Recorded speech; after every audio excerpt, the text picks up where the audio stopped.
Ever feel like the world is just racing ahead, like warp speed? Buckle up, because today we're doing a deep dive on AI governance. How do we make sure humanity doesn't get left behind? Yeah, and we're not talking about some abstract future civilization thing here. This is about a real report from the UN Secretary General's high-level advisory body on artificial intelligence. It's called Governing AI for Humanity. Okay, so let's unpack that. What makes this different from, I don't know, a self-driving car manual that's outdated the second you open it? It's the urgency. The report itself basically says, look, even we had to rethink our approach to keep up. And they're not kidding. Yeah. One of the first things that jumped out at me was this stat. 118 countries right now aren't part of any major AI governance initiatives. Right. 118, that's like trying to set the rules of the road when everyone's already flying cars. Exactly. And the report doesn't shy away from what happens if we don't act.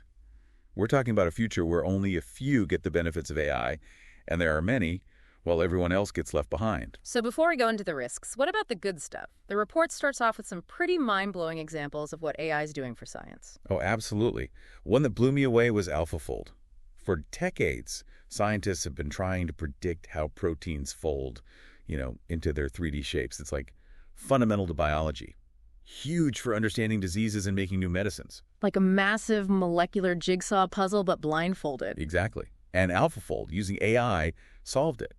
And incredibly accurately, too. This is a breakthrough. It could totally change medicine. Wow, that's incredible. But, and I hate to be a downer, isn't there a risk that only those who can afford the newest tech will actually benefit? You've hit on a huge point. The report is very clear. We have to be mindful of the AI divide.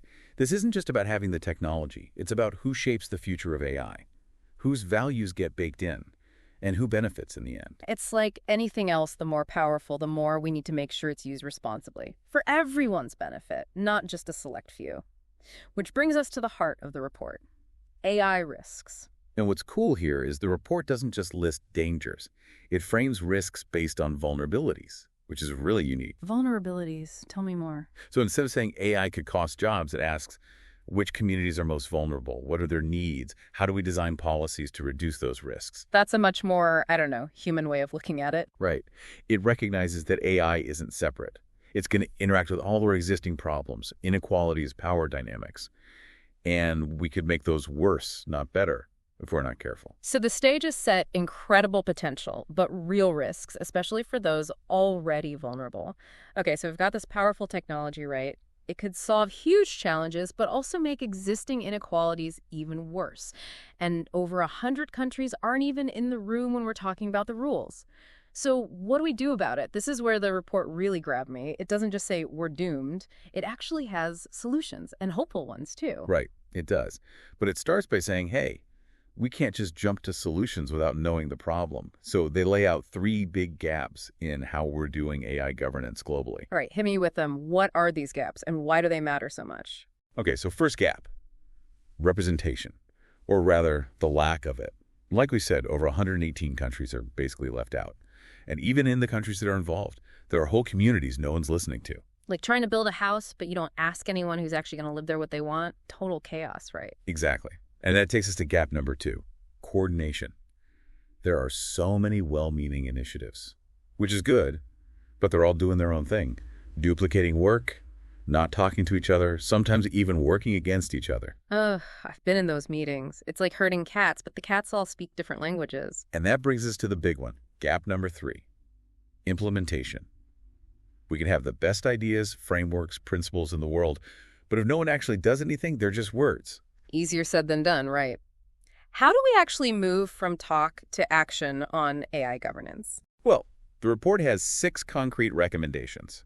And the first one is all about shared knowledge, which I thought was interesting. So before we build that house, we got to make sure everyone's looking at the same blueprint. Exactly. They propose an international scientific panel on AI. Think of it like a global team of experts from all different field backgrounds. And they give clear, objective, shared knowledge about what AI is, how it works, what it can do. Like the IPCC, but for AI. That gives policymakers the scientific lowdown on climate change. Yeah, exactly that. It's about having a source everyone trusts. Yeah. So we can cut through the hype, the fear-mongering, all that, and make decisions based on solid ground. Love it. So we've got our global AI brain trust. What's next? Recommendations 2 and 3 are about actually doing something with that knowledge, turning it into policies. They propose a global AI policy dialogue and an AI standards exchange. Okay, so less AI for beginners and more, what's the plan? Let's start with the policy dialogue. What does that actually look like? Imagine a place, a forum, where people from governments all over the world can meet. They share how they're dealing with AI, what challenges they have, and hopefully they can start making some rules that work for everyone. Makes sense, because the last thing we need is 100 different sets of AI rules. That'd be impossible for anyone trying to actually use this tech responsibly. 100%. And it wouldn't just be a mess, it could actually make the AI divide worse. Which brings us to the standards exchange. Is this about making sure an AI built in, say, France will work with one built in India? That's part of it, interoperability. Yeah. But it's bigger than that.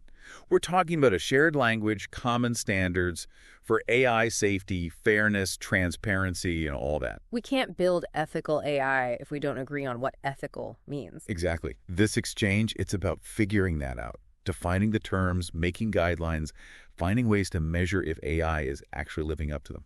And it's not just tech people in a room either. The report says we need diverse voices, ethicists, social scientists, industry people, and most importantly, the public. So these standards actually reflect what people care about. That's good to hear. Not just leaving it up to the tech companies to decide for us. Right. And that takes us to what I think is the most important part of the report, making AI work for everyone, not just those who are already ahead. So we've talked about sharing knowledge, policies, ethical standards, all that good stuff. But what about, actually doing it? How do we make sure everyone, no matter where they live, how much money they have, can be part of this AI future? That's where the next recommendations get really interesting. This is where I think the report goes from good to, visionary. For example, recommendation 4 is about a global capacity development network for AI. Okay, break that down for me. Capacity development, what does that even mean when we're talking about AI? It's realizing that just having access to info and tech isn't enough. Yeah. We have to help people build skills, do research, work together, especially in places that are already behind in that AI game. So it's not, here's a book on machine learning, good luck. It's building the whole system so people can actually thrive. Exactly.